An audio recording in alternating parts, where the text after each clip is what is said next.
Now, the Hunt Palmer Show. Yes! I feel like I've been waiting for this my entire life. You're listening to the Hunt Palmer Show on 104.5 ESPN Baton Rouge. Jolly good fun. Jolly good. Locking down the middle of the day. America's favorite daytime fun show. Live from the Raising Cane studio. This is Hunt Palmer.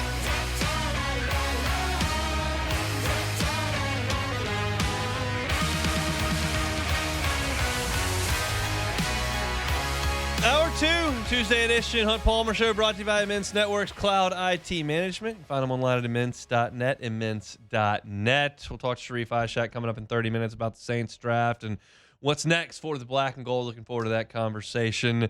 Also this evening, LSU and Southeastern on the diamond at the box, 6:30 first pitch. And I'll talk about that a little bit here. I'm not under the illusion at this point that LSU needs to turn it on or turn a corner, or that you got to worry about your RPI point. Like, none of that is relevant at this point. They could literally play their way into that, but that's not a discussion that I'm willing to have at this point. So the question is like, okay, well, we got a team that we're covering here. Like, what's interesting? And I think what's interesting for tonight and kind of moving forward is Stephen Milam. Stephen Milam has kind of found another late season groove here. He had a bad first 2 months of the season offensively, which wasn't swinging the bat. And all of a sudden, he's on an 11-game hitting streak. He had 4 hits over the weekend. He drove in 5 runs against Mississippi State, had that just sizzling home run down the right field line that was hit off the bat 108 miles an hour. And his batting average, which was bad most of the year, is up to 281 for the season. He's got 7 home runs. His on base is over 400, up at 406. And if you feel like he might hit the last 3 weeks like he hit in June of last year or in June of his freshman season, it's going to once again look like about a 290, 295 average with about 10 home runs and stellar defense at shortstop. And that's pretty damn good baseball. That's probably not a guy who's going to hit third for you, but it's a championship-level player. We saw that last year. He gave you championship-level stuff at shortstop. He's still got 1 error on the season. I don't know if selfishly is the right word, I'm watching Stephen Milam very closely playing shortstop because of all the things that I watch in sport. The thing that I appreciate the most is middle infield defense in baseball. For some people, it's quarterback play. For some people, it's point guards. For some people, it might be edge rushers. For some people, it might be love watching pitching. Like, everybody's got some aspect of a sport that they appreciate more than anything else. My two are, I love infield defense and I love professional golfers' short games. But that's not really the point of this discussion. I love watching Stephen Milam play infield defense. And I have already declared that I think he's the best shortstop defender I've ever seen at LSU. And I want for him to get to the finish line of this season with just 1 error. I think that would be unbelievable. Unbelievable. I wish he would have gotten his glove on that ball on Friday. And there have been a couple of other plays that were questionable from a hit or error perspective. But his error that he was charged with was questionable. I think Dardar could have caught that baseball. Second base was a throwing error. It was his only error of the season. And I've been asked a few times whether or not Stephen Milam is going to be back at LSU next year. My answer to that is I highly doubt it. Highly doubt it. Now, I have had some conversations that suggest that door is not closed. I still highly doubt it. Like Curiel, no shot. Brown, no shot. I would be stunned if Devin Sheeran was back next year. But those guys are more projectable than Stephen Milam. Brown is a freak athlete who would have hit 20 home runs this year. Curiel is a likely first-round pick who's got incredible bat-to-ball skill. He's going to hit 350 again. Great defender in center field. Curiel played great defense this weekend in Starkville. They're more projectable than Stephen Milam, who's 5'7". So those guys are going to be really high draft picks. Stephen Milam, if you made me guess, I'm not an expert at this. If you made me guess, I would say he's a 6th round pick. And a 6th-round pick commands a 6-figure signing bonus and gets your career started. I don't know if Stephen Milam can make 6 figures at LSU next year or not. I don't really know the ins and outs of all of the money allocation for LSU baseball. But the thing that I know is that Milam could sign for 6 figures this July in the draft. He cannot next year. If he comes back to LSU, he's going to sign a professional signing bonus worth $40,000, $60,000. I mean, I've seen guys get as low as 10. He wouldn't. He'd go higher than that. Maybe 100, maybe, but doubtful as a senior. So that puts you behind the 8 ball. If you're going to go make a tiny little minor league salary, to have that small a signing bonus, it's a tough spot to be in. So it's a reasonable question. It's one we get around this time every single year. And I'll tell you that I highly doubt Stephen Milam is back next year. I will also tell you I don't believe the door is closed. This is not the best time to tap into that. That will come in 3 weeks, and I will have a more frank conversation with some people inside LSU. But ear to the ground, possible that he could return. Unlikely, possible he could return. So that's something that I find interesting. If you look at tonight's game, Southeastern, if you're just talking about this game in a vacuum, has really swung the bats well. They've got 74 homers this year. That ties LSU. They hit 8 home runs over the weekend against Houston Christian. Alex Perry leads their way for 13 homers for him, and they've all come in the last 32 games. He didn't have one in their first 13 games. In the last 32, he's got 13. So they can hit, and LSU's bullpen has been not good. Well, it was bad this weekend. It was fine against UNO. It was fine against Texas A&M. It was fine the week prior to that against Northwestern State. Like, there have been moments where you've done a good job with the bullpen, but this weekend it was terrible. So in terms of available arms, like, you can't use some of the guys you used this weekend today. Like, Marcos Paz threw 63 pitches on Sunday. He's not available. You look at Devin Sheeran. He threw 43 pitches on Friday, 15 more on Sunday. Maybe he's got an inning in him. But, like, Zach Cowan threw 41 pitches on Friday and then got loose on Sunday. He can probably give you something. He could potentially start. But you've used your bullpen so much with the lack of starting pitching. You've got limited options in that bullpen tonight. And everybody's going to have to go short stints. So this is going to be another 3-hour and 50-minute game. It's going to be another game that's got 6 pitching changes. And my sense is that Southeastern will probably score some runs tonight. Now, LSU's going to have to counter by swinging the bats like they did over the weekend to score runs against Southeastern pitching. And Southeastern has pitched it pretty well. You're talking about a Southeastern team that really put Houston Christian in a blender over the weekend. They've only allowed 5 total runs in the last 4 games, all wins. So nice job by their weekend pitching for sure. Name you'll remember, Blaze Priester is on this Southeastern team. He's had a nice year for them. I think he's got 8 or 9 home runs for the squad this year. So you'll see him in a starting role tonight. And for LSU, hopefully they go out there and the young kids play well and you win the game. You ideally would love to see Cerna and Braun continue off just unbelievable weekends where they both hit over 500 and were the catalyst for your offense. You would absolutely love to see Jack Ruckert swing the bat. You would love to see William Patrick connect on some big hits. Those guys had some big moments.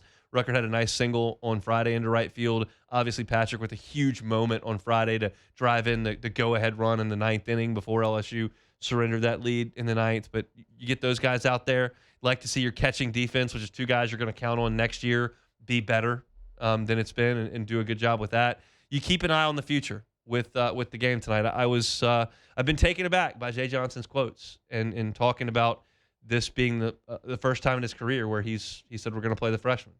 And they're doing it, and you're going to see 4 more in the starting lineup tonight. We'll see if they can handle Southeastern this evening. I'm not in the RBI business anymore. I'm not in the NCAA tournament business anymore. If they make me have that conversation, I'll be thrilled and I'll have it. For now, it's what do the young guys look like and what can you do to go win a ball game tonight against Southeastern. That's the extent of the story from the box. The game will be at 6:30. You can catch pregame on Eagle 98.1 at 6 o'clock. It'll be Chris Blair and Buzzy Heidel on the call. If you're looking for something else to do this evening, I'll have sports trivia at Court to Table at 8 o'clock. 8 o'clock straight up. We'll have it out of there by 9:15. They've always got the LSU baseball game on, so if you want to watch that, drink some cold drinks, have some great food, which they've got over there at Court to Table, win some gift cards, and test your sports knowledge, you can do it over at Court to Table tonight. I'll be there at 8 o'clock. 6:30 first pitch for LSU and Southeastern. Step aside, come back. We'll have Sharief Ishaq in 15 minutes. It's a Tuesday edition of the Hunt Palmer Show. The Hunt Palmer Show. Now it's time for One Bath and Closets, onebathandclosets.com. Onebathandclosets.com. Safety is a big deal in the bathroom, especially as folks age. If you've got a loved one who's aging and you feel like might have a hazardous situation in the bathroom, do what you can to mitigate against that. Put in non-slip floors. Put in a walk-in tub for comfort and safety. Put in a shower or put a bench in the shower. These are things that David Duvall and his team can do all the time. If it's not something you've given thought to, maybe you should. Have that sit down with David. It's free. Consultation is free. If you'd like to see pictures of their great work, you can do it at onebathandclosets.com. You can see reviews from their satisfied customers and book that free consultation with David. It's One Bath and Closets. You can find them online at onebathandclosets.com, onebathandclosets.com. You're listening to The Hunt Palmer Show on 104.5 ESPN, Baton Rouge.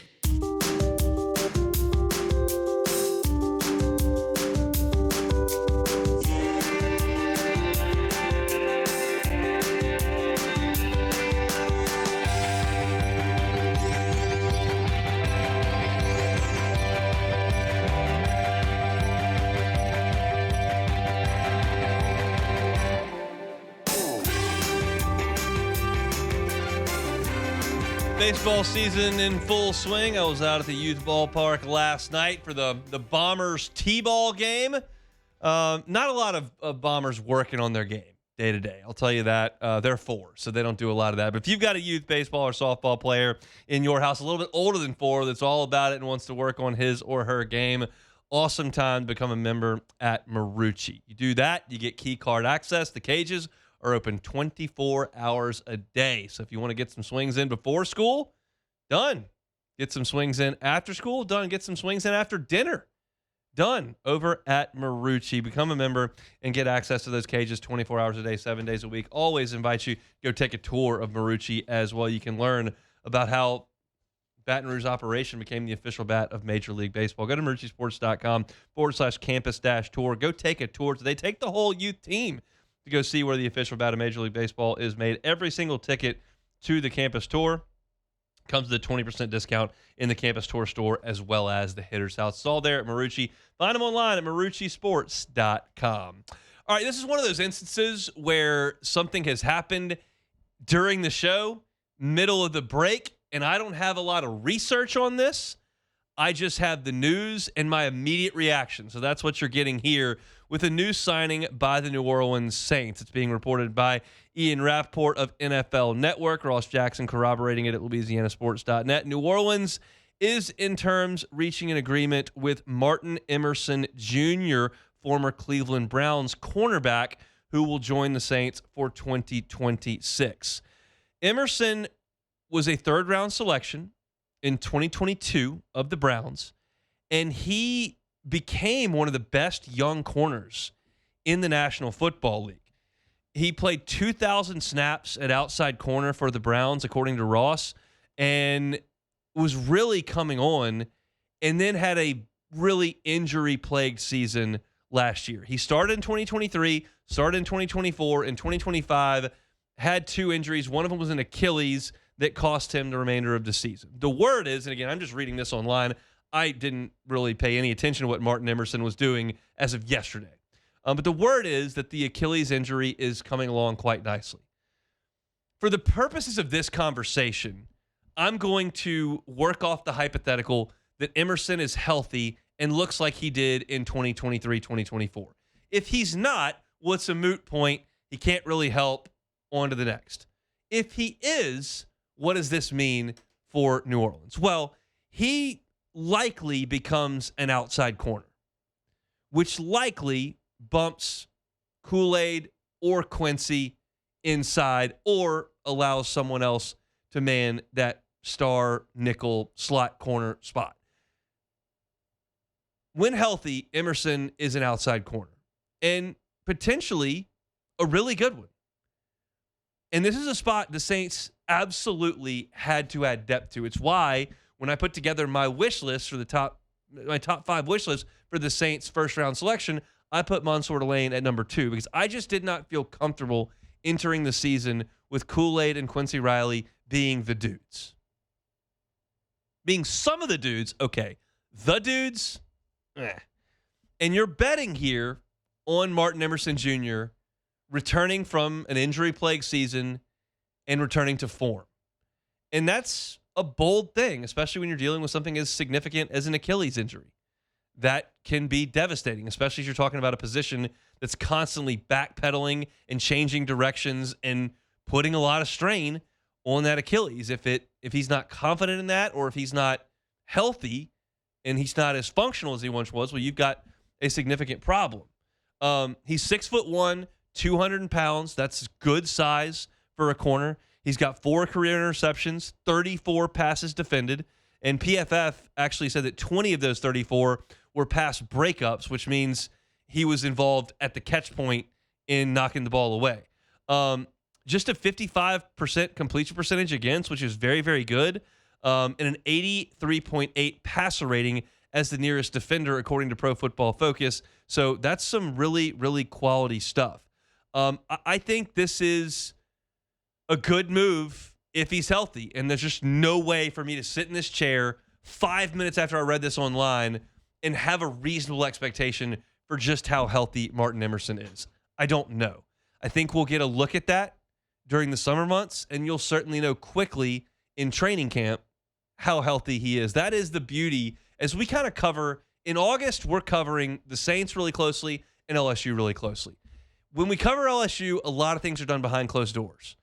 When we cover the Saints, with Ross there, with the rest of the media there, you get a real look at what these guys look like in practice, what they look like in scrimmage setting. And you'll get a sense for whether or not Martin Emerson is moving well or not. If this is a healthy player, you've got a difference maker on your defense. If it's not, well, you've still got a bit of a hole there at corner. I'm not putting a lot of eggs in the basket of a 7th-round selection from Iowa to come in and be a game changer. If he is, super. But because the Saints didn't go corner early in the draft, kind of where I thought they went tight end with Dell, frankly. Because they didn't go corner early in the draft, you were going to have to do something in veteran free agency. And a lot of those guys have already signed deals. But you perhaps catch a break here with an injury. You might get a guy on a discount. You might get a guy that other franchises had kind of shoved to the side. And you might get a guy that's healthy and back to what he was for 2 years in 2023, 2024. I'm going to look up his age here. That's something I don't have at the moment. He's 25. Okay, so, that's prime stuff. I realize that I'm skewing towards the optimistic side here. I'm skewing towards optimism on Jordan Tyson. I'm skewing towards optimism on Martin Emerson. I'm skewing towards optimism on a lot of different things that are questionable at this point in the calendar with the Saints. But how do I put this? I feel less convicted in negative takes regarding injury than most people. That's generally my stance. I'm not as afraid of injuries as I think a lot of people are. I think oftentimes injuries are bad luck. I think oftentimes trying to forecast injuries is a fool's errand. You just don't know. If a pitcher's had Tommy John surgery 3 times, I'm probably not going to take that pitcher on a free agent deal. If a running back has blown the same Achilles twice, I'm probably out. Or if a running back has had the same ACL reconstruction twice, I'm probably out. But if you're talking about one injury here or 2 different injuries to different parts of the body here, I'm less convicted in suggesting that that's a complete disaster than most. I understand the concerns on Jordan Tyson's soft tissue injuries. I get it. I understand a cornerback coming off an Achilles is a risk. It's a risk that I'm oftentimes willing to accept because I've seen so many guys come back off injury. If you're talking about LSU, who we cover here, like, I'm not panicked about Sam Leavitt's foot. I am aware of it. I understand there are risks there, but I also think that you've got a great player there that could be a great player for you. And I think the Saints in this instance have a need, and when healthy, this guy fills it. So I'm going to work off of a healthy suggestion until it's proven not to be. And trust me, it happens. Like, I understand, but trying to predict injuries in football, man, that's a tough thing to do. So I like this. I think it makes a lot of sense. I think it could shuffle the deck in the secondary and make things look a little bit, put guys in spots that they're more apt to succeed in. Some guys just aren't first corners. Some guys just aren't second corners. Some guys just are slot corners. I don't think the book has been written on Kool-Aid and Quincy Riley, but this helps. And I like the move. It's a 1-year deal, I think, which suggests that it's going to be affordable. I think this makes a lot of sense, and I think the Saints continue to do some things that look good to me on paper. The next is signing Martin Emerson to a deal to be a cornerback for them in 2026. What do you think, Jordan? I think there's a common theme what is going on with what the moves Mickey Loomis is making and the moves the Saints are targeting right now. It's a lot of low-risk, high-reward moves. Like, it's a lot of moves where it's like, okay, well, if he doesn't pan out to be, it's okay. We didn't really waste any resources or assets to get this guy. You know, you're taking a swing on a guy that pretty much started every game he played for the Browns, a productive corner, is an outside corner. So, you know, it gives you a little bit more flexibility, what you want to do with Riley, maybe bump him inside, maybe bump Kool-Aid inside. But this guy, if he's able to come back to form, and we're in the age of where, you know, Achilles tears and ACL, it's not the end of the world no more. Like, this modern medicine right now, we're watching Jason Tatum play NBA basketball right now, not even a full calendar year of tearing his Achilles. Yeah. So it's possible for these guys to shake back into prime condition off an Achilles tear. And again, low risk, high reward. If he pops up for you, it feels a huge need, and it makes your defense better. And if he doesn't, it's okay. You know, you're not losing sleep over it. So I'm looking for, and I misspoke earlier. Again, this is something that just broke. I said 1-year deal earlier. I don't see that. So I don't. There are no contract terms available. That certainly can change the discussion. Yeah. If it's a 1-year deal, there really are no bad 1-year deals. If you're talking about sinking significant years into a player, yeah, that changes the discussion. And certainly the dollar amounts change the discussion. So we'll react to maybe some of that as that detail comes out. But in terms of the player and the fit, I like this. You got a guy who's proven he can do it. If he's healthy, it's a good deal. So New Orleans goes out and signs Martin Emerson, cornerback from the Browns. We'll come back, talk some more Saints with Sharief Ishaq. It's Hunt Palmer Show. The Hunt Palmer Show. Fabry Chevrolet GMC, FabryChevrolet.com, FabryChevrolet.com. Remember their service department services all makes, all models. So if you're talking about getting that car tuned up before you hit the road on that summer vacation, go by and see them. Highway 61 in St. Francisville. They're happy to help you there. If you're looking for a new truck for the summer months, well, they got that as well. Up to $11,000 off Chevy Silverados, up to $13,000 off GMC Sierras. Great financing options available. 1.9% on Silverados, 0.0% on GMC Sierras. That is some awesome, awesome stuff. Those deals can be ever-changing, so I invite you to go to FabryChevrolet.com and check them out. I also invite you to go by and see them in St. Francisville on Highway 61. Experience that customer service. Understand why the Fabry family has built up so much trust in this community over the past 35 years since they've been in business. Thrilled to have that new point in St. Francisville on Highway 61. It's Fabry Chevrolet GMC. You can find the entire inventory online at FabryChevrolet.com. You're listening to The Hunt Palmer Show on 104.5 ESPN, Baton Rouge.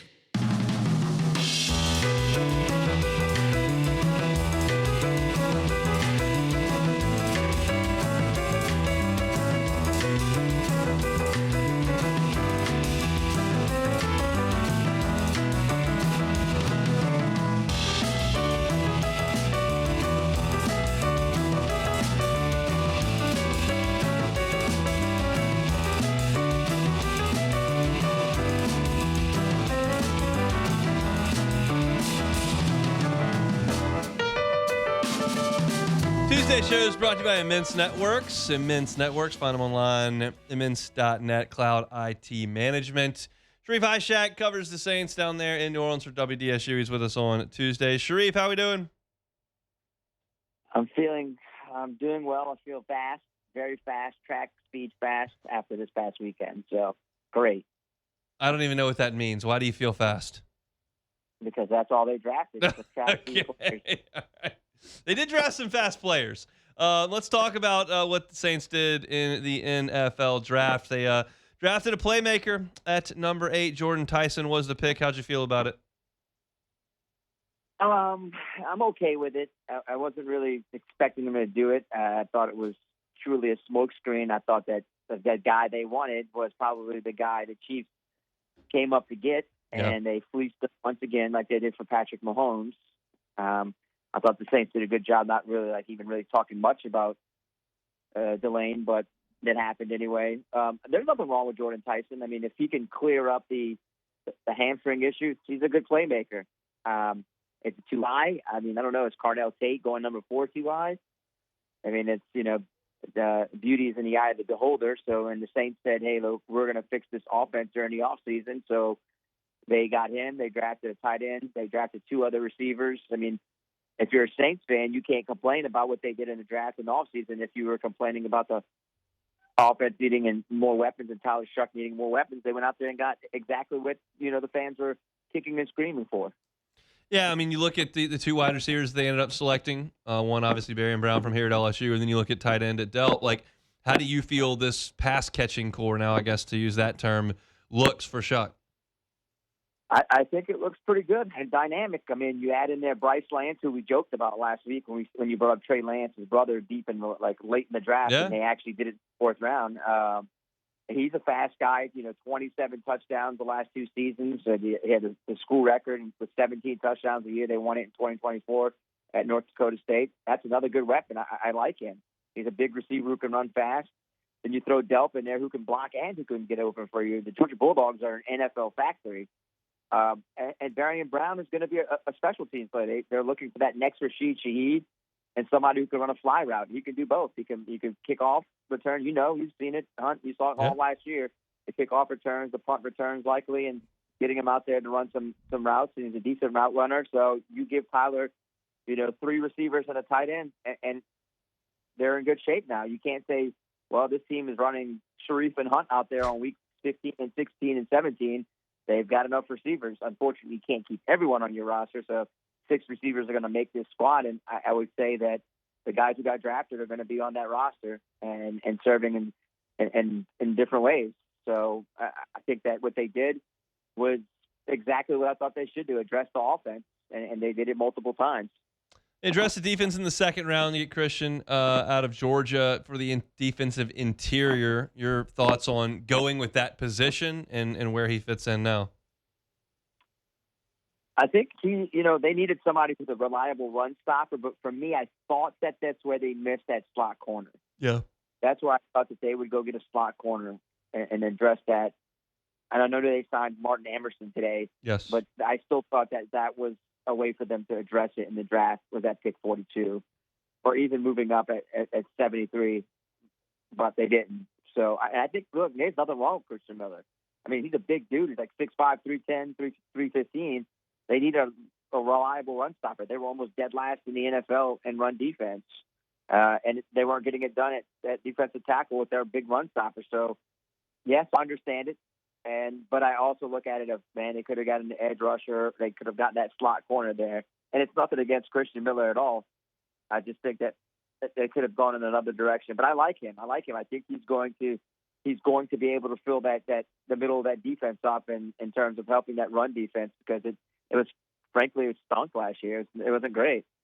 Tyree Wilson's a move they make to bring him in from the Raiders for a 5th round pick. How'd you feel about that move?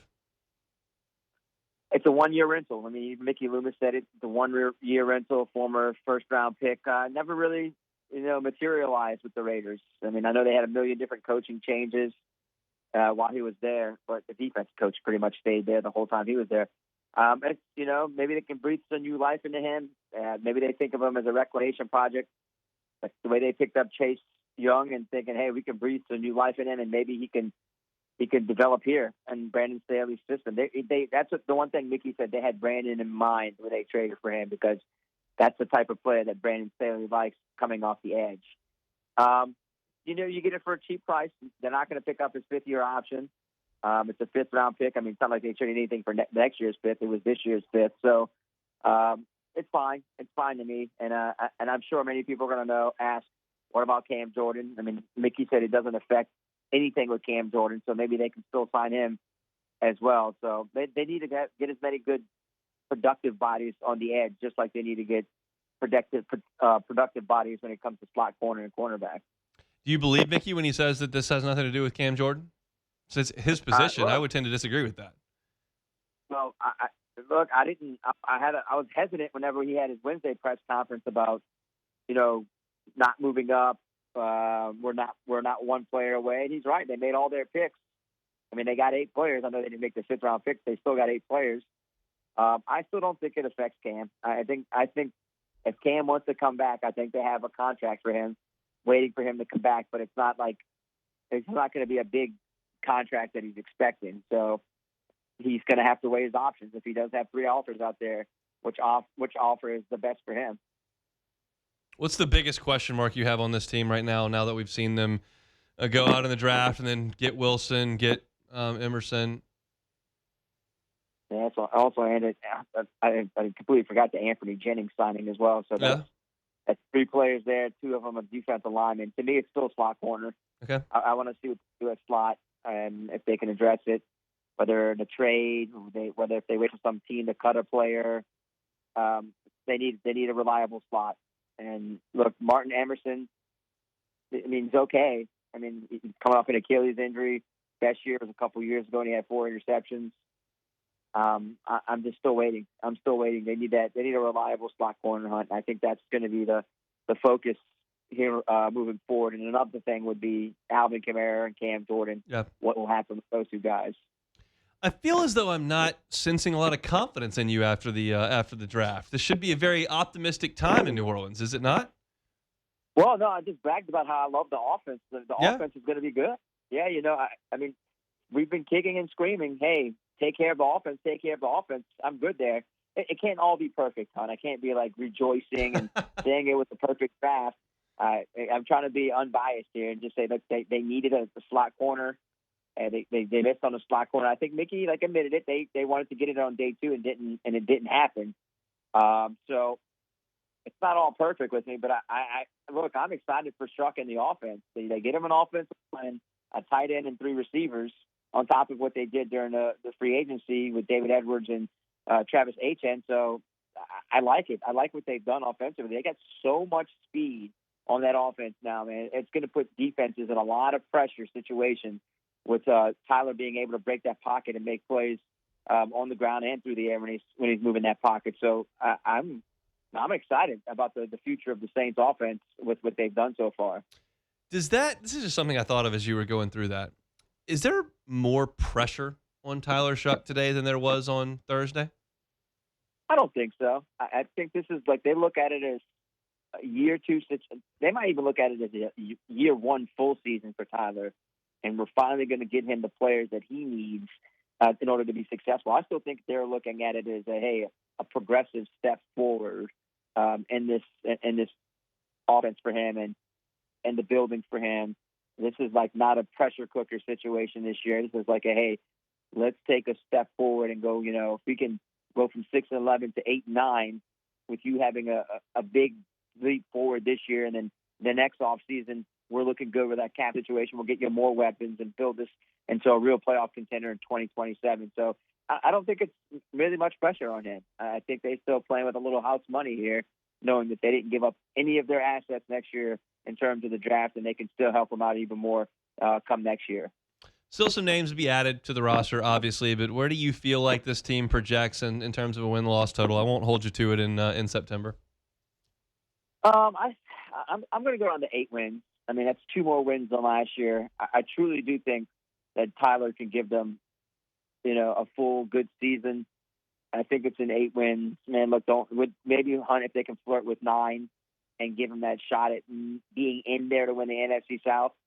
That's where I'm looking. I'm looking at 8 wins, and I think that's fair. The way the kind of how they close out the season and all the optimism and the hope. So I'm going to put it at 8. All right. We'll ask you again come September when they get ready to kick things off. Sharief, we appreciate the time. We will talk again next week. You got it, huh? All right, Sharief Ishaq, WDSU down in New Orleans, talking about the New Orleans Saints. Our Tuesday show is brought to you by Immense Networks Cloud IT Management. Reminder, I will be at Sports Trivia tonight at Court to Table, 8 o'clock. Would love for you to come on out and see us at the LSU baseball game on the TVs. You can win gift cards, test your sports knowledge, get some delicious drinks, some awesome food. It's a great spot on Burbank, Court to Table. So grab a team or come by yourself and come play some Sports Trivia tonight at Court to Table. Looking forward to be there. 8 o'clock is when we will start things up. We will come back and close things up on this Tuesday edition of the Hunt Palmer Show next. The Hunt Palmer Show. The Highland Insurance Group, online at highlandig.com, highlandig.com. Storm season is coming. Make sure your property policy is in order. If the only thing you know as a business owner is what your property policy costs, you may need some more details on that. Let Jonathan Carbo and his team at the Highland Insurance Group come in and audit your policy and make sure that your program is ready for storm season. Because once that storm shows up, you can't get new coverage. So make sure your buildings are properly evaluated. Make sure you're not lined up for co-insurance penalties. Make sure your deductible is in line with your appetite for risk. Make sure that you've got a business interruption policy that's going to respond so that if you can't work because a storm blows through, you're getting covered on the back end of that from the policy that you pay good money for. The Howland Insurance Group is an independent broker. They can shop dozens of carriers to make sure your property policy reads correctly and will respond correctly in the event of a storm. It's too late to do it once that storm comes through. Do it now. Have that discussion with Highland Insurance Group. They're online at highlandig.com, highlandig.com. You're listening to The Hunt Palmer Show on 104.5 ESPN, Baton Rouge.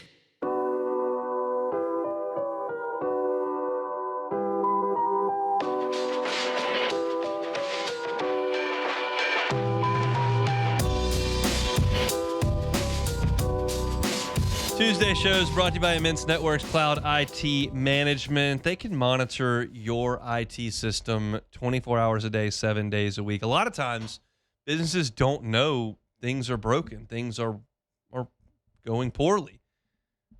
If you have Immense managing your IT, you have Immense monitoring your IT, they'll know. They can be proactive in making sure your business runs smoothly from an IT perspective. They can also help your business grow using technology. It's not just, oh, this guy's computer's frozen. Can you come fix this? Like, that's part of IT, but it's not the entirety of what you get with Immense Networks. So if your IT department is overworked or you've got a third party in for IT that you don't hear from enough or is not responsive, let Immense come in and help you with your IT. Their sweet spot is businesses between 50 and 100 employees. If that fits you and you need some help with your IT, Immense Networks Cloud IT Management can help you out with that. They've got experts in QuickBooks and Salesforce, other CRMs. Yes, they can help things if computers break down, but what you want from them is the fact that they're proactive, they're monitoring things all the time, that they can always be there to help you 24/7. That's Immense. They're online at immense.net, immense.net. All right, we'll have a lot tomorrow. We'll react to LSU and Southeastern tonight from the box. I'll have a story up on that at louisianasports.net. This evening, we'll have some sound from Lane Kiffin. Earlier today, I went through LSU's depth chart on offense. We'll do that with the depth chart on defense tomorrow. Koki Riley will join us at 2 o'clock as well. So lots to do on tomorrow's show. Looking forward to that. For today, all we've got left to do, I guess, is take it or leave it. Take it or leave it. Take it or leave it. Today's hottest stories in sports, news, and sometimes even Hunt's life. The question is, will he take them or leave them? All right, Hunt, it's getting really, really, really real for the New York Mets right now. So Yes. currently it's cheaper. Hold on. It's cheaper tickets to go to the Mets game than it's cheaper to get a Taco Bell Crunchwrap Supreme. Oh. So currently it's $6 even for tickets to the Mets game and $6.39 for a Crunchwrap Supreme. So have the Mets reached an all-time low? Take it or leave it. I'm going to leave that. When the Mets were in their infancy, they were really, really, really bad. Okay. Really, really bad. So this is, is very bad, and the expectations are very high for them, and it sounds like their clubhouse is completely toxic. Yes. But on the positive side for us, there's a Barstool guy, Frank the Tank. Yes, he lost a lot of weight. He's lost a lot of weight. He loves the Mets, and when the Mets lose, he goes berserk. And the Mets lose every night. They got swept by the Rockies, which is unfathomable. Yeah. And Frank put some great content out there. So I'm thrilled that that happens at times. And look, the Cubs are maybe fighting for a wild card at some point. Get the Mets out of there. That's one less team. So we like that. It's kind of nasty. He's a Mets and Dolphins fan, so all he knows is pain. Yeah, pain. it's not great. All he knows. So the Steelers are placing the rare unrestricted free agent tender on Aaron Rodgers, meaning that he can accept a 10% raise off last year's salary, which will pay him about $15 million this season. As another condition of the tender, Rodgers will only be able to sign with the Steelers once training camp begins. So will Aaron Rodgers ever stop holding franchises hostage? Take it or leave it? I'll take it. At some point, he will not. We have not reached that point. We have reached the point where he's still doing that. And I have to imagine he will play. It just feels like he's going to play. If you haven't quit yet, you're going to play. But it's like, dude, just show up, man. Just let them know you're committed. Like, why is it weird? Always... He's not going to do anything traditional. He's a weird guy. Right. He's going to do weird stuff. And this is a weird thing, and he's going to do it. You know, same guy that was on that darkness retreat. He was in the Oregon mountains. The darkness retreat's not for me. I'm going to pass on the darkness retreat. Darkness retreat, just in a room by yourself for like 72 hours? That's not good. That's not good for me. I've got too much OCD for that. I don't know what's going on. That's not relaxing to me. That's awful to me. All right, so it turns out the Baltimore Ravens didn't need undrafted free agent Diego Pavia to try out after all. They're giving him a 3-year contract. They're signing him today. So, you know, is Pavia in line? Wait a second. No, you had to sign him. They signed him today. Yes. So someone the Baltimore gave Ravens, Diego Pavia a 3-year contract? Yeah. So apparently the unrestricted free agent, undrafted, yes, you want to call them free agent. Yeah. Their deals are 3-year deals. Oh, I didn't know that. Yeah. So the 3-year deals regardless. So. Okay. Is Pavia in line to make the 53-man roster for the Ravens? Take it or leave it. I'll leave that. I don't think Diego will be making the roster. Lamar, he's all right. Diego Pavia, not going to make that roster. He's a good college player, but as we've talked about many times, I'm out on Diego Pavia. The whole Heisman thing was so weird and just such a stain on his character to act that way. It's okay to have a chip on your shoulder. That's fine. To just don't become the chip. Call everyone out all the time is just not necessary. We don't need that. Yeah, don't become the chip. And it's crazy because I saw something. He was one of the first, and it was one other guy to be a Heisman finalist and go undrafted. That's kind of unheard of. Jordan Lynch from Northern Illinois. That's unheard of. He's the first Heisman finalist to go undrafted. It's Jordan Lynch from Northern Illinois. I heard that on ESPN Chicago yesterday. I was listening for some Cubs talk, and they gave me some Pavia talk instead. I seen a Suzuki, man. He's been raking. Yeah, I went to bed last night. So the Cubs are in San Diego, and they got down West Coast. got down 3-0 last night, and then they hit Mo Ballesteros at a grand slam. And about 9:40, it was a long weekend in Starkville. I drove all night on Sunday. I was pretty tired, so I went to bed. It was one of those 3 a.m. wake up, check the score, loss.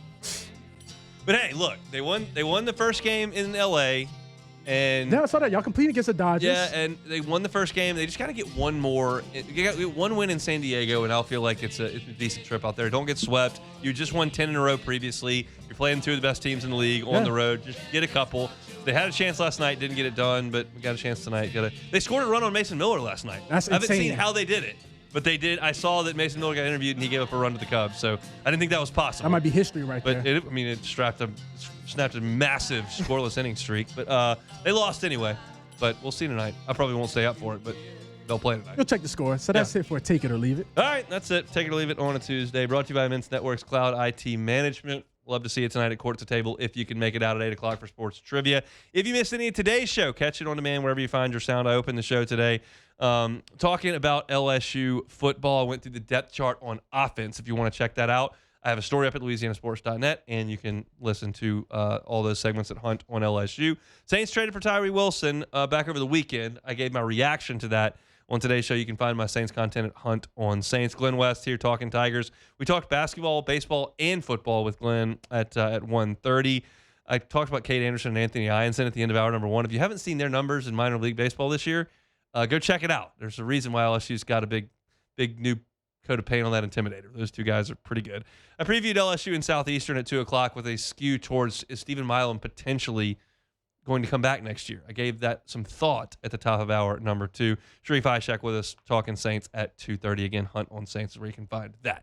We're done today on a Tuesday edition of the Hunt Palmer Show. Matt's going to drive you home next on After Further Review. Hope to see you tonight at Court to Table. If not, we'll see you tomorrow, same time, same place. That'll be a Wednesday edition of the Hunt Palmer Show on 104.5 ESPN Baton Rouge. The Hunt Palmer Show. Just snuck that in there, right there at the end. And we'll sneak this in before we get out of here. Our friends over at Ochsner, they invite you to visit their symptom checker online at ochsner.org/findcare. There are 3 different options when you're looking at care for Ochsner. Primary care is going to be your comprehensive and continuous care. That's for rashes, skin irritations, your immunizations, maybe some mild asthma. You can do virtual visits. Those are available. You can also schedule an in-person visit at www.ochsner.org/brprimary. Urgent care is immediate care for common illnesses and maybe minor injuries. If you're looking at lacerations, sprains, broken bones, minor burns, that's what you're looking for at urgent care. And there are walk-ins welcome extended hours. You can find an urgent care Ochsner location at ochsner.org/urgent care. Emergency care, that's severe chest pain, severe bleeding, severe head trauma. You need to go to the ER immediately or call 911. All this is courtesy of my friends over at Ochsner. You can find them on Ochsner on call 1-800-231-5257.